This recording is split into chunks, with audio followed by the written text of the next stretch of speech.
So ayan, ipapakita ko sa inyo yung pizza na niluto namin. This is how it looks like. Yeah, diba? Ang maganda dito, pag nagluto ka ng pizza, ang dami nilang masasarap na cheese. Just like that. Not this one. And you know guys, abinakog ni siya. Loria. Abinakog pangkulay ng buhok. Yun pala. Una naman day na sa ginamos. Inatay. Loria niya. Una naman day sa ginamos. Diba? Ano lang pala. Katas ng bagoong hinayupak na yan. Loria ang brand. Yeah, Loria. Actually, they using it for how they use it?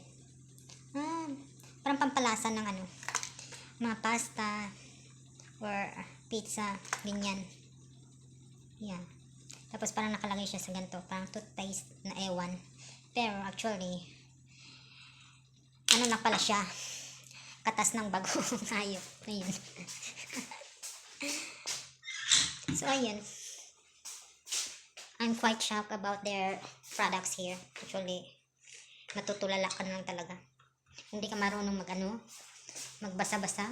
Dapat talaga may alam kapag konting kaalaman pagdating sa mga Czech language. Kasi everything here, it's written by their language. Actually, it's very rare